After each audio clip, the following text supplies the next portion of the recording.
Assalamualaikum warahmatullahi wabarakatuh. Alhamdulillah, alhamdulillahi rabbil alamin. Iyyaka na'budu wa iyyaka nasta'in. Wassalatu wassalamu ala sayyidina Muhammadin sayyidil mursalin wa ala alihi wa sahbihi ajmain. Ilahi anta maksudi waridoka matlubi atini mahabbataka wa ma'rifatak. Amma ba'du. Para pemirsa, sahabat Ustadz Kampung yang budiman, yang saya hormati dan Allah Ta'ala muliakan. Pertama-tama mari kita panjatkan puji dan syukur kepada Allah Subhanahu wa Ta'ala, yang mana Allah Subhanahu wa Ta'ala telah memberikan macam-macam kenikmatan kepada kita semua, terutama nikmat iman Islam, ihsan, dan nikmat sehat. Mudah-mudahan dengan kenikmatan ini kita bisa tambah-tambah bersyukur kepada Allah Subhanahu wa Ta'ala. Insya Allah dengan pertolongan Allah Subhanahu wa Ta'ala, saya akan melanjutkan kajian malam kemarin, yaitu tentang yang diharamkan atau yang tidak bolehkan kepada wanita yang lagi haid atau yang lagi nifas. Pak Kamim, kemarin yang diharamkan bagi wanita yang lagi haid itu yang ketujuh ya kemarin, wasabiu alwat'u. Artinya yang ketujuh haram bagi wanita yang lagi datang bulan, lagi haid, yaitu dialap suka, disetubuhi, atau kalau bahasa Sunda dijima. Walaupun oleh suaminya tidak boleh ya, tidak boleh. Karena apa?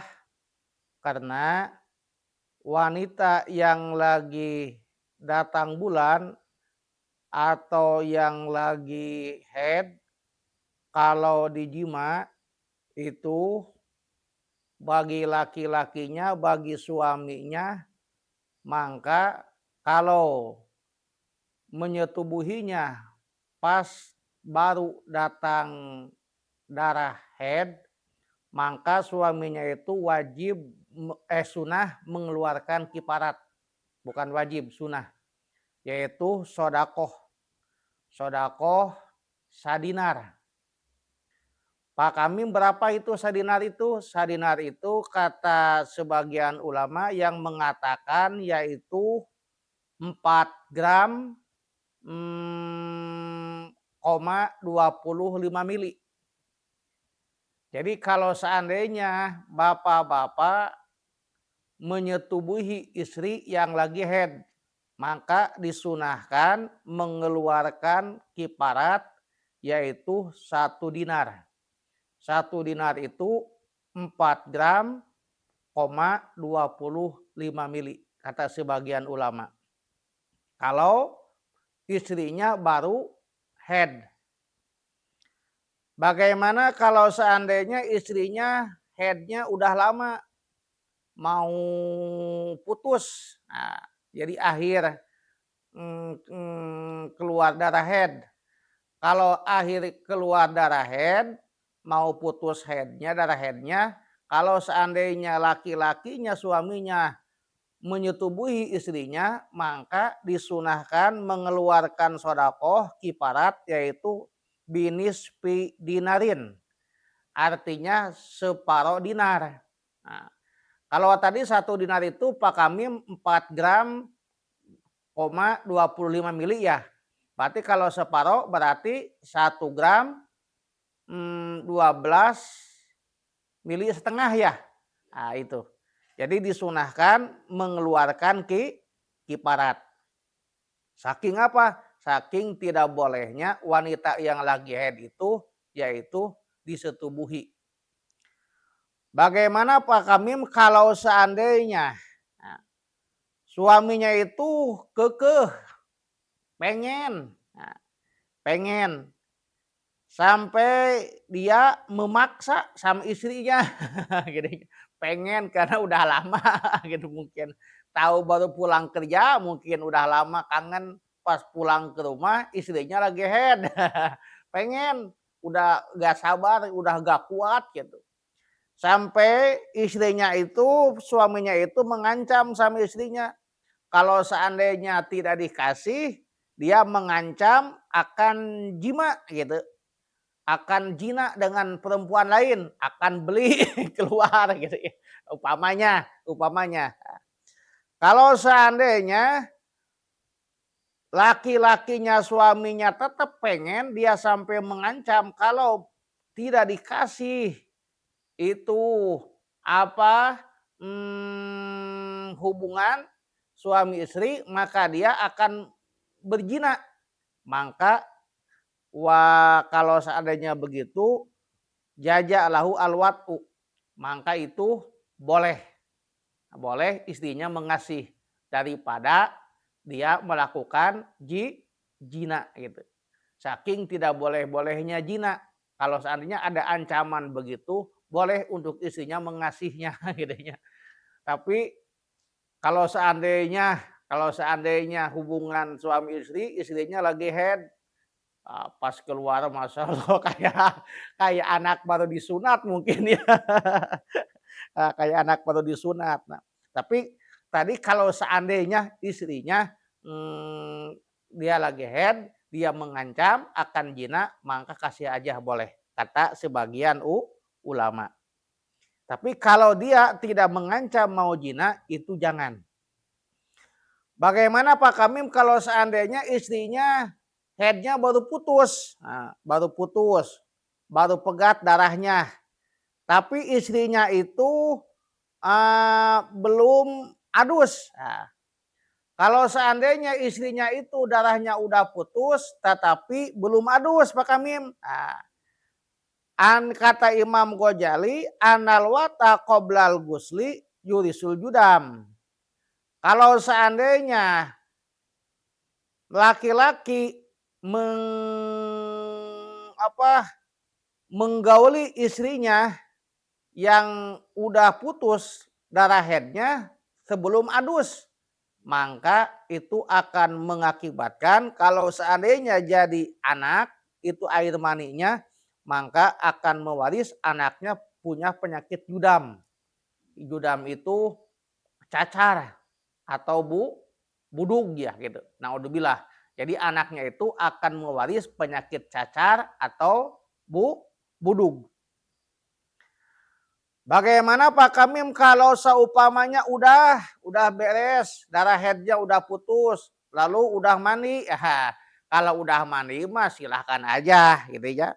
Mau langsung dari WC dipangku, dibawa ke kamar, silahkan kalau udah mandi. Nah, udah mandi besar. Kalau belum itu tidak boleh. Kenapa? Karena ada firman Allah Subhanahu wa taala, wala taqribuhunna hatta yathurna fa iza tatahharna fa'tuhunna min haitsu amarakumullah. Innallaha yuhibbut tawwabina wa yuhibbul mutatahhirin. Yang artinya wallahu wa rasuluhu a'lamu bil murad. Kalian jangan mendekati perempuan yang lagi head. Walaupun udah putus darah headnya, sampai dia bersuci dulu. Kalau sudah bersuci istri kalian, maka bolehlah kalian menyetubuhinya sesuai dengan perintah Allah Subhanahu wa taala. Karena Allah itu sangat mencintai orang-orang yang bertobat, dan Allah itu sangat mencintai orang-orang yang bersuci. Jadi kesimpulannya, kalau istri kita walaupun udah putus darah headnya, tapi belum suci, belum mani besar, maka itu tidak boleh disetubuhi.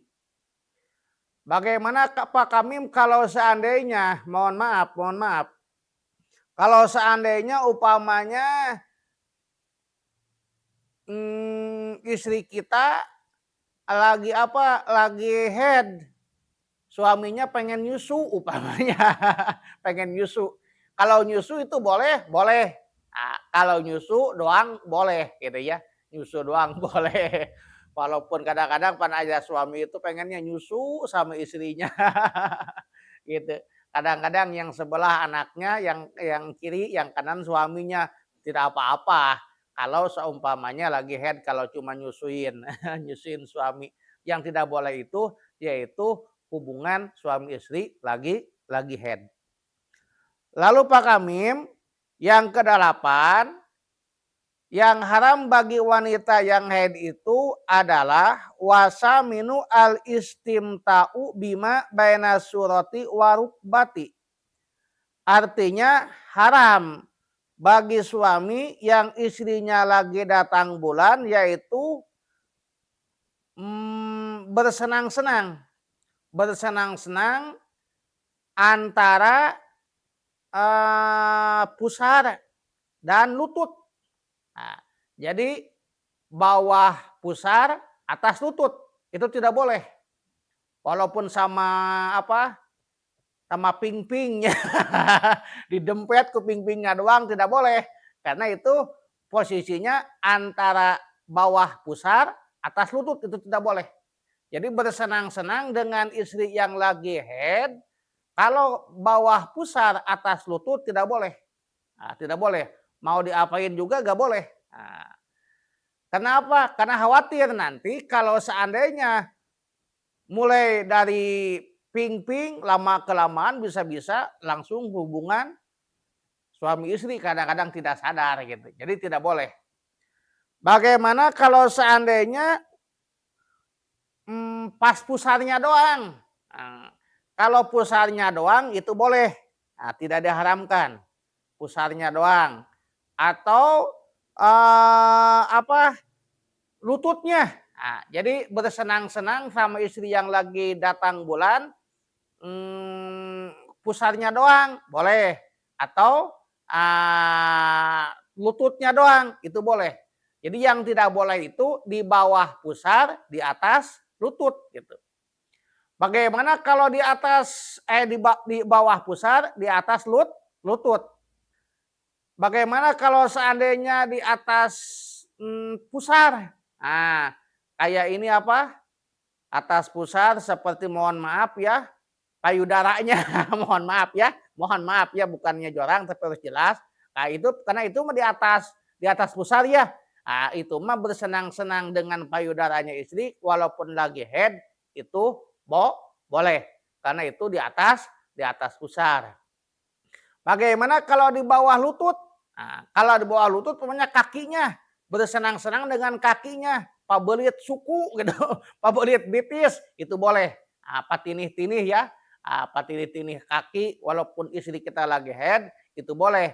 Karena apa? Karena itu istri senang-senangnya di bawah lutut. Nah, jadi yang tidak boleh itu bersenang-senang di bawah pusar, yaitu di atas lutut. Selain itu boleh. Kayak umpamanya mohon maaf, cuma bibir doang gitu.